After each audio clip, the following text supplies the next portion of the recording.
Ladies and gentleman, دیویوں اور سجنوں، خواتین و حضرات، آپ کا داستان گو ملتان پاکستان سے آپ کی خدمت میں حاضر ہے۔ ایک نئی لوک داستان، ایک نئی سچی کہانی لے کر عشق اور محبت کی ایک کربناک المناک داستان۔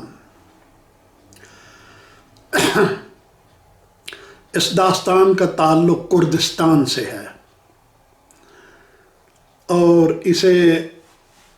یہ 14ویں صدی عیسوی کا قصہ ہے اور جسے 17ویں صدی عیسوی میں آج سے 400 سال پہلے عظیم صوفی شاعر احمدی خانی کرد شاعر احمدی خانی نے 1695 میں مثنوی کی شکل میں احاطہ تحریر میں اسے تحریر کیا، نظم کی شکل میں۔ کردستان کا علاقہ ترکی، ایران، عراق کے وسیع و عریض ملحقہ سرحدی علاقوں پر مشتمل ہے۔ کرد باشندے ان ممالک کے علاوہ شام میں بھی پھیلے ہوئے ہیں اور سینکڑوں سال سے اپنے ایک آزاد ملک کے قیام کی کوشش کر رہے ہیں۔ میم اور زین جو کہانی میں آپ کو سنانے لگا ہوں، یہ اس کے کردار ہیں۔ میم اور زین کی المناک کہانی کردش ادب کا شاہکار سمجھی جاتی ہے۔ یہ ایک طویل کہانی ہے اور میں اسے مختصر کرنے کی کوشش کروں گا۔ طویل ہے اور پیچیدہ کہانی ہے، اس کے بہت سارے پہلو ہیں، اس لیے میری آپ سے درخواست ہے کہ آپ اس کہانی کو اس وقت سنیے جب آپ یکسو ہوں اور آپ کی توجہ ادھر ادھر مبذول نہ ہو، کیونکہ اگر کہانی کا ایک بھی جملہ آپ نے نظر انداز کر دیا یا آپ سے صرف نظر ہو گیا تو پھر باقی کہانی آپ کو سمجھ نہیں آئے گی۔ کہتے ہیں کہ کسی زمانے میں موجودہ مغربی ترکی میں ایک علاقہ تھا بوتان، اس پر یعنی آج سے 700 سال پہلے ایک کرد امیر عبدالبے، جسے شاہ زین الدین بھی کہتے تھے، کی حکومت تھی۔ ارد گرد کی کئی ترک، ایرانی اور عرب ریاستیں اس کی مطیع تھیں اور اسے خراج ادا کرتی تھیں۔ عبدالبے خالد بن ولید کی آل اولاد میں سے تھا۔ اس کی سخاوت حاتم کو اور بہادری رستم کو شرماتی تھی۔ وہ ذہانت، دلیری، نظم و ضبط، رہبری، علوم و فنون اور شاعری میں یکتا تھا، یعنی یہ ساری صفات اس میں پائے جاتی تھی۔ اس کے خزانے دولت سے اور محلات بہشت کی حوروں سے معمور رہتے تھے۔ حسین و جمیل عورتوں سے اس کے محلات بھرے رہتے تھے۔ اس کی 2 شوخ اور چنچل بیٹیاں تھیں جن کا نام تھا سیتی اور زین۔ سیتی بڑی تھی اور زین چھوٹی تھی۔ دونوں بیٹیاں نہایت خوبصورت دوشیزائیں تھیں۔ زین جنت کی حور تھی تو سیتی کوہکاف کی پری۔ سیتی روشن ستارہ تھی تو زین 14ویں کا چاند۔ تو یہ بوتان کی کہانی ہے۔ بوتان کا دارالحکومت اس زمانے میں سیزرے تھا۔ یہ شہر آج بھی قدیم شہر ترکی کے نقشے پر آپ دیکھ سکتے ہیں۔ امیر عبدالبے کے وزیر سکندر کا ایک بیٹا تاج الدین تھا، جسے عربی زبان میں عرب لوگ اسے غضنفر کہتے تھے، اس تاج الدین کو۔ یہ سچی کہانی ہے، اس لیے اس کے کردار بھی سچے کردار ہیں۔ تو تاج الدین، جسے عرب لوگ اس زمانے میں غضنفر یعنی شیر کہتے تھے، کیونکہ میدان جنگ میں وہ 1000 آدمیوں کے برابر بھاری ہوتا تھا وہ جب جنگ میں شریک ہوتا تو جدھر جاتا صفوں کی صفیں بچھا دیا کرتا تھا۔ تاج الدین کے دو بھائی بھی اسی کی طرح جرات مند، بہادر اور دلیر تھے، جن کا نام عارف اور چیکو تھا۔ تاج الدین، عارف اور چیکو یہ تین بھائی تھے جو لڑائی میں عقابوں کی طرح جھپٹنا اور پلٹنا جانتے تھے۔ تاج الدین کا ایک جگری دوست میم تھا، جسے دیکھے بغیر تاج الدین کا دن طلوع نہیں ہوتا تھا، اور تاج کو دیکھے بغیر میم پانی نہیں پیتا تھا۔ تاج الدین بوتان کے وزیر کا بیٹا تھا، تو میم ریاست کے معتمد یعنی سیکریٹری کا بیٹا تھا، یعنی دونوں بڑے گھرانوں سے تعلق رکھتے تھے، تاج اور میم۔ دونوں ایک دوسرے سے بہت محبت کرتے تھے، ایک دوسرے کے گہرے دوست تھے، اور ایک پل بھی ایک دوسرے سے جدا رہنا پسند نہیں کرتے تھے۔ ایک مجنوں تھا تو دوسرا لیلا، ایک وامق تھا تو دوسرا عذرا، یعنی ان دونوں میں اتنی زیادہ محبت تھی۔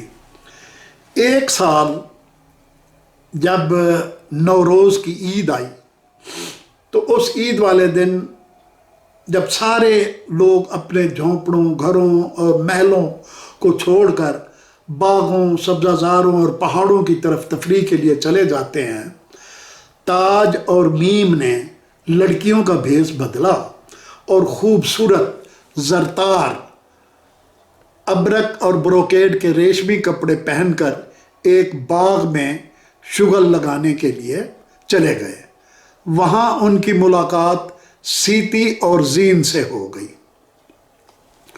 اب سیتی اور زین، انہوں نے مردانہ لباس پہنا ہوا تھا، بھیس بدلا ہوا تھا، اپنی ریشمی زلفوں کو پگڑیوں میں چھپایا ہوا تھا۔ سیتی اور زین نے باغ میں گھومتے ہوئے جب چاند ستارے جیسی دو خوبصورت لڑکیوں کو دیکھا، یعنی تاج اور میم کو، تو وہ حیران رہ گئی کہ ان کے ملک میں کوئی ان سے بھی زیادہ حسین لڑکیاں پائی جاتی ہیں۔ یہ دو حسین پریاں کون ہو سکتی ہیں؟ اللہ، یہ کہاں سے آئی ہیں؟ یہ کس دیش سے آئی ہیں؟ کون سے شہر کی رہنے والی ہیں؟ اتنی خوبصورت لڑکیاں۔ وہ ان کے ساتھ بیٹھ کر خوش گپیوں میں مصروف ہو گئی، یعنی سیتی اور زین تاج اور میم کے ساتھ گپیں لگانے بیٹھ گئیں۔ وہ ان کو لڑکیاں سمجھ رہے تھے اور وہ ان کو لڑکے سمجھ رہے تھے، یعنی دونوں ایک دوسرے سے غلط فہمی میں مبتلا تھے۔ اور جلد ہی وہ چاروں ایک دوسرے کی محبت میں گرفتار ہو گئے، اور جاتے جاتے زین نے اپنی انگوٹھی اتار کر میم کو، اور سیتی نے اپنی انگوٹھی اتار کر تاج الدین کو اپنی نشانی اور تحفے کے طور پر دے دی۔ اور دونوں لڑکوں نے بھی اپنی اپنی انگوٹھیاں اتار کر مردانہ بھیس میں چھپی ہوئی دونوں لڑکیوں کو دے دی۔ زین اور سیتی تو میم اور تاج کو نہ پہچان سکیں، مگر تاج اور میم نے دونوں کو فوراً پہچان لیا انگوٹھی دیکھتے ہی، کیونکہ جو چمکتے دمکتے ہیروں سے مزین انگوٹھیاں ان کو سیتی اور زین نے تحفے میں دی تھی، ان پر سیتی اور زین کے نام کندہ تھے۔ جب سیتی اور زین چھپتے چھپاتے واپس اپنے محل میں پہنچی تو دونوں مردانہ لباس سے چھٹکارا پانے کے لیے اپنے اپنے کمروں کی طرف بھاگی، تاکہ کوئی اس لباس میں ان کو نہ پہچان لے۔ مگر پھر بھی ان کی آیا ہیزابون نے ان کو دیکھ لیا۔ وہ ایک چالاک اور ہوشیار بڑھیا تھی۔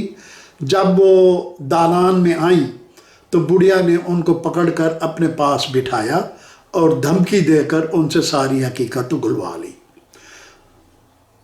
سیتی اور زین نے بلا کم اوقات ساری کہانی بڑھیا کو سنا دی۔